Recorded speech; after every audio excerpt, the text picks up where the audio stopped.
Break के बाद आपका दोबारा खैर मकदम है। बढ़ते हैं मजीद अहम खबरों की जानिब। पीएम केयर फंड में जमा हुए पैसों को एनडीआरएफ में ट्रांसफर करने का हुक्म देने से सुप्रीम कोर्ट ने साफ इनकार कर दिया है। सुप्रीम कोर्ट ने अपने फैसले में कहा कि पीएम केयर फंड भी चैरिटी फंड ही है, लिहाजा रकम ट्रांसफर करने की जरूरत नहीं। सुप्रीम कोर्ट ने साफ कहा है कि कोई भी शख्स या ऑर्गेनाइजेशन एनडीआरएफ में फंड डोनेट कर सकता है। मरकज की मोदी हुकूमत ने सुप्रीम कोर्ट में हलफनामा दायर करते हुए कहा था कि नेशनल और स्टेट में होने वाली कुदरती आफत में राहत के कामों के लिए पीएम केयर फंड दूसरे फंड पर रोक नहीं लगाते हैं जिनमें मर्जी से फंड कबूल किए जाते हैं। मरकजी वजीर रविशंकर प्रसाद ने पीएम केयर फंड पर सुप्रीम कोर्ट के फैसले के बाद प्रेस कॉन्फ्रेंस करते हुए कांग्रेस के साबिक सदर राहुल गांधी और कांग्रेस पार्टी पर शदीद तनकीद की। उन्होंने उल्टा कांग्रेस पर इल्जाम लगाते हुए कहा कि राजीव गांधी फाउंडेशन को चीन से पैसे मिले थे। तो आज जब पीएम केयर्स फंड पर यह फैसला आया है तो उनके द्वारा एक प्रायोजित षड्यंत्र का सुप्रीम कोर्ट ने बिल्कुल निरस्त किया है उसको, और यह बिल्कुल ट्रांसपेरेंट फंड है पीएम केयर्स का। इसकी ईमानदारी से कार्रवाई हो रही है, पारदर्शी तरीके से इसका निवेश हो रहा है। मैंने बताया, रिपीट करूंगा, 2000 करोड़, लगभग 50,000 करोड़ वेंटिलेटर खरीदने के लिए, 1000 करोड़ मजदूरों के लिए, उनके पुनर्वास के लिए, और 100 करोड़ वैक्सीन की खोज में मदद करने के लिए। तो जो वॉलंटरी बेसिस पर पीएम केयर्स में लोग डोनेशन दे रहे हैं अपनी इच्छा से, उसका सदुपयोग हो रहा है। और जब सुप्रीम कोर्ट ने मोहर लगाई है तो मुझे लगा कि आज पार्टी की ओर से हम ये चर्चा करें, आपको बताएं, और किस तरह से कांग्रेस पार्टी और विशेष रूप से राहुल गांधी के द्वारा राष्ट्रीय संकल्प को कमजोर करने की कोशिश की गई, जो कोरोना के समय सबसे अधिक आवश्यक थी। सोशल नेटवर्किंग साइट फेसबुक पर बीजेपी के तय हमदर्दी करने के सवालों को लेकर भारत की अहम अपोजिशन पार्टी कांग्रेस के साबिक सदर राहुल गांधी ने फेसबुक के सरबराह मार्क जुकरबर्ग को ईमेल के जरिए एक लेटर लिखकर इस मामले में गैर जानिबदाराना जांच कराने को कहा है। इसके अलावा पूरी जांच होने तक फेसबुक के इंडिया यूनिट को चलाने की जिम्मेदारी नई टीम को सौंपी जाने का भी मुतालबा किया गया है। राहुल गांधी ने इस लेटर को ट्विटर पर शेयर करते हुए कहा है कि हर भारतीय को इस बारे में सवाल पूछना चाहिए। उन्होंने लिखा कि हम जानिबदार, फेक न्यूज़ और हेट स्पीच के जरिए बहुत मुश्किल से हासिल किए गए अपने सेक्युलरिज्म में छेड़छाड़ बर्दाश्त नहीं कर सकते। सोशल मीडिया पर फेक न्यूज़ और हेट स्पीच के मामलों में फेसबुक के रोल पर लगाए गए संगीन इल्ज़ाम के बारे में सवाल करना चाहिए। पीएम मोदी के करीबी दोस्त और central home minister Amit Shah मंगल को कौमी राजधानी दिल्ली के एम्स में भर्ती कराए गए। एम्स ज़राए ने जानकारी दी है कि अमित शाह को हल्का बुखार होने पर एम्स में भर्ती कराया गया। एम्स के डायरेक्टर रणदीप गुलेरिया की क़यादत में डॉक्टरों की एक टीम उनकी निगरानी कर रही है।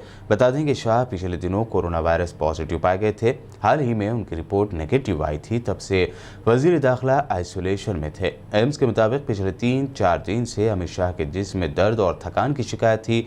वो कोविड-19 की जांच में नेगेटिव पाए गए थे, ताहम उन्हें एम्स के पोस्ट कोविड केयर में भर्ती कराया गया है। एक्टर आमिर खान की तुर्की के सदर तैयब अर्दगान की अहलिया ऐमन अर्दगान से मुलाकात की तस्वीर वायरल होते ही हंगामा मच गया। इस पर एक्ट्रेस कंगना रनावत ने आमिर खान के सेक्युलरिज्म पर ही सवाल उठाए हैं। दरअसल आमिर खान ने इससे पहले बयान दिया था कि वो अपने बच्चों को इस्लाम पर सख्ती से अमल करने की हिदायत देंगे, जिस पर कंगना रनावत की टीम ने आमिर खान से पूछा कि क्या हिंदू लड़की से शादी करने के बाद उन्हें किसी तरह की मुश्किलात का सामना नहीं करना पड़ा था। कंगना रनावत की टीम ने ट्विटर पर लिखा, Hindu plus Muslim is equal to Muslim. इस तरह की मिसाल देते हुए कंगना की टीम ने इसे शिद्दत पसंदी बताते हुए कहा कि बच्चों को अल्लाह की इबादत भी सिखाएं और श्री कृष्ण की भक्ति भी। ये सेक्युलरिज्म है आमिर खान। कई मशहूर खिलाड़ियों, एडमिनिस्ट्रेटिव ऑफिसर्स और जर्नलिस्ट वाली सिलेक्शन कमेटी ने इंडियन क्रिकेटर रोहित शर्मा को राजीव गांधी खेल रत्न अवार्ड देने का फैसला किया है। इसके अलावा टेबल टेनिस खिलाड़ी मनिका बत्रा, वुमेन एथलीट्स विनेश फोगाट और थंगावेलु को भी खेल रत्न से नवाजा गया है। मुल्क के सबसे आला खेल रत्न अवार्ड की तारीख में ये पहला मौका है जब एक साथ 4 खिलाड़ियों को मुश्तरका तौर से खेल रत्न अवार्ड के लिए चुना गया है। फिलहाल नई दिल्ली के जवाहरलाल नेहरू स्टेडियम में सिलेक्शन कमेटी की मीटिंग हुई है और वक्त गुजरने के साथ ही जल्द ही अर्जुन अवार्ड के लिए सेलेक्ट होने वाले खिलाड़ियों के नाम भी मंजर आम पर आएंगे। रियासत तेलंगाना में पिछले 3 दिनों में जहां कोरोना केसेस में कमी देखी गई थी, वहीं अब फिर एक मर्तबा कोरोना केसेस में इजाफा देखा जा रहा है। हालांकि अमवातों में कमी दर्ज की गई।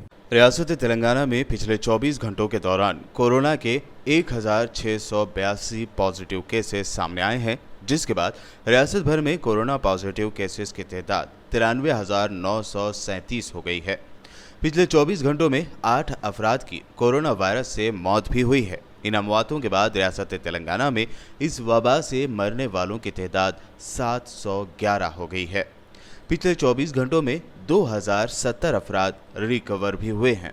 जीएचएमसी लिमिट्स में 235 केसेस दर्ज हुए हैं। इसी तरह तेलंगाना में सबसे ज़्यादा 166 केसेस रंगारेड्डी में दर्ज किए गए, तो वहीं विकाराबाद में सबसे कम 7 केसेस दर्ज किए गए। और आखिर में हेडलाइंस पर एक और नजर।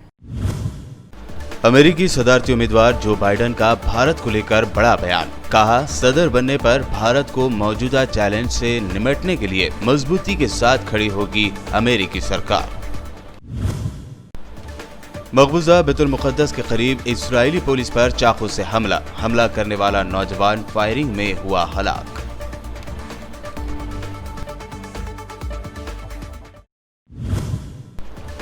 नाराज सऊदी अरब को मनाने की पाकिस्तान की कोशिशें तेज। पाकिस्तानी आर्मी चीफ की सऊदी फौजी क़यादत से मुलाकात।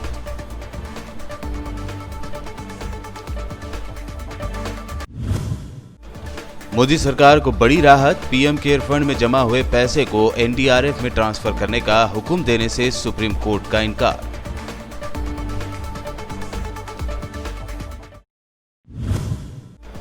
बीजेपी और फेसबुक तनाज़े पर राहुल गांधी ने मार्क जुकरबर्ग को लिखा लेटर। कहा, हर भारतीय को पूछना चाहिए इस बारे में सवाल।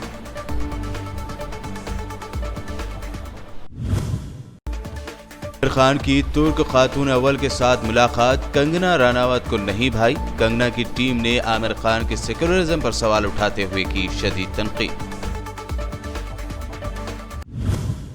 बीबीएन की बुलेटिन वर्ल्ड न्यूज़ में ये थी दुनिया भर की अहम खबरें। यूट्यूब पर बीबीएन चैनल को सब्सक्राइब जरूर करें। ज़रूरतमंदों की मदद के लिए आगे आएं और देखते रहिए बीबीएन चैनल।